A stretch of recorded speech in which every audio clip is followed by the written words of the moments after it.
Franz Kafka is perhaps one of the most interesting writers ever, and today I'm going to talk about a few of his works, especially the ones that really struck me the most. And hopefully, through this, I'll give you a place to start, my favorite work from him, and perhaps the most heartfelt ending of a tragic writer who was never given the success that he deserved during his lifetime. So, a little background on Kafka. Kafka was basically unheard of when he was alive, but after he died, after a few years, he became a superstar. He became somebody respected by the likes of Albert Camus and pretty much any writer that has followed him. And he even has a style. It's called Kafkaesque, which just describes a way of writing that is so obscure, that is so weird, that is so just out there that it can only be written by Kafka. And I think that really paints a tremendous picture.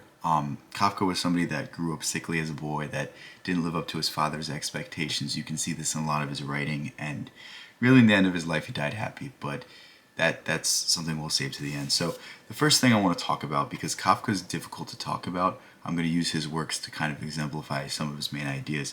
Broadly speaking, he is an absurdist. He's somebody that doesn't really see order in the world and tries to find some sort of order through his writing. Think of the idea of an artist finding his passion, his purpose through his art. That's really the summation of Kafka's life, and that's really what I'm going to talk about today. So the first thing we have is The Metamorphosis by Kafka. This is perhaps his most well-known work. This was one of the only things that was published during his lifetime, but again, it got really no accolades. It really didn't get that much. And how many pages is it? This is 126 with all the notes and everything, so probably around 100 pages, 110 pages. This is perhaps Kafka's work that you should start with.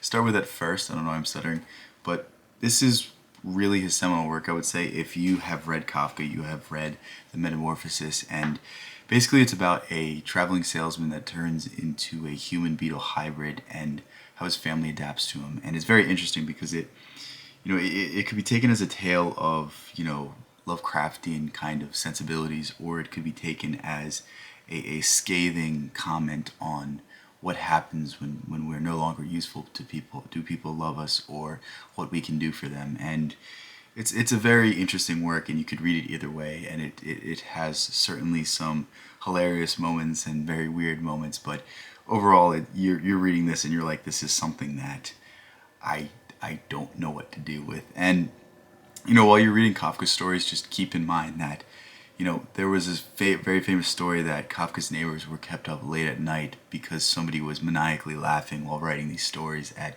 2 or 3 in the morning. And, that just really shows that, like, Kafka doesn't take the same seriousness you might read in his writing. So don't always take it so serious. Don't always take it as something that's so disastrous and horrible. And that's especially important when we get to the trial, because the trial is one of the most bleak things I've ever read, but it's one of my favorite books. And the reason I'm actually making this video is because I've been thinking about rereading things, and this was definitely one of the things that I really want to reread, because it's one of the best crafted stories ever, and it's not even finished.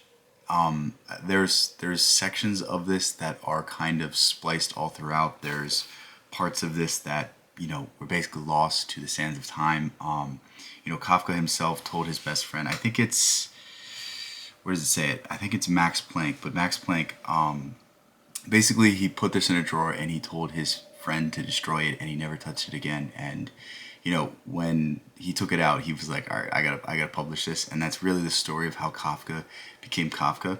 But this work is about a man that is put on trial, that is arrested, that basically has his whole life turned around because he doesn't know why. And the whole point of the story is that the entire story, he's trying to find out what he's on trial for, how he can win this trial, how he can get off, how all sorts of things kind of occur. And what it's really showing you is that, do we ever have justice in a society where people have their ego, where people have their sense of self based off of the pull that they have over political cases? And, can a government find you guilty without any evidence? And it's a really interesting story about justice, about fairness, about, can we ever have actual justice, or is it just a perception of what we can piece together and our own perspectives and such things like that. But overall, it's a tremendous work. I don't really want to spoil it. I don't want to go too much into details because I think it might ruin it.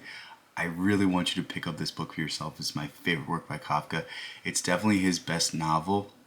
Some of his other novels are America, which is probably his funniest novel, and The Castle, which I think is a worse version of The Trial and America combined. So I would really urge you to pick up The Trial if you want to read something longer by him. I think once you read the ending, you'll see why, but I think the ending makes it much better than if it was actually finished. I think Kafka kind of was meandering and didn't know how to go through it, but how it abruptly just ends, I think it's perfect for a tale like this, and I think it really heightens the point of the story. And to me, I really love it. So the last thing we're going to talk about is a short story from what is this called? The Complete Stories by Kafka. I actually need to just go through and read all of these stories. I think there's a lot of them that I haven't read. I've read all the novels. I've read The Metamorphosis. I've read all the big stories, but I haven't gone through everything, and it's quite a shame because I feel like when you have an author, especially of the likes of Kafka, like a lot of their other works kind of get overshadowed. A lot of their, less significant things kind of get passed by, like Huxley. Obviously, I love Brave New World, but to me, I think Island is a much more interesting story because it's kind of his response to Brave New World, and I think it gets overshadowed simply because Brave New World was so popular and successful. Same thing can be said about Orwell. Same thing can be said about Tolkien or George R. R. Martin or Frank Herbert. I know Frank Herbert wrote extensively other books that weren't Dune, but that's all that's remembered. So I'm gonna go through all the stories. Long story short, my favorite story from this collection is called A Hunger Artist. I think it's A Hunger Artist or The Hunger Artist. Don't get mad at me for not knowing the specifics. It's been a while since I read it. It's A Hunger Artist. I see it now on the back. But basically, it's a story about a man who his art is starving himself. And it's a very weird story. It's a very kind of depressing story. And the whole time, this guy is talking about his art and his craft and how it was once well respected and all sorts of things like this. And, at the time, Kafka was dying of tuberculosis. His throat was being shut off, and his dying moments was him writing this. And I think it's very analogous that the character in the story, his final moments are him accomplishing his dream, him breaking this record that he didn't think could be broken, him, proving something to himself, him dying with some sort of satisfaction. And what this symbolizes to me is Kafka's acceptance that he created art for the sake of art, that he did things not for the respect of others, but for the respect of himself. And, without his art, he would not have been able to express certain aspects of himself that he was able to discover. And, he's happy that he did it.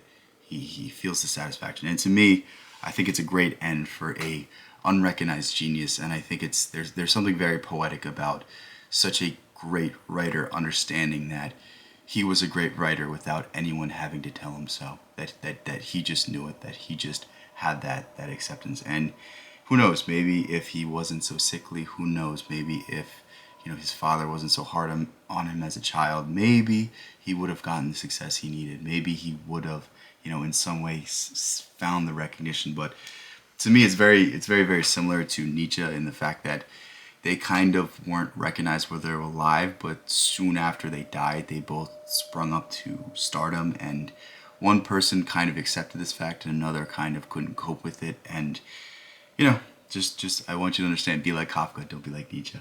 But with that said, I love you guys so much. If you want to read my book, it is the first link in the description. If you don't, completely fine.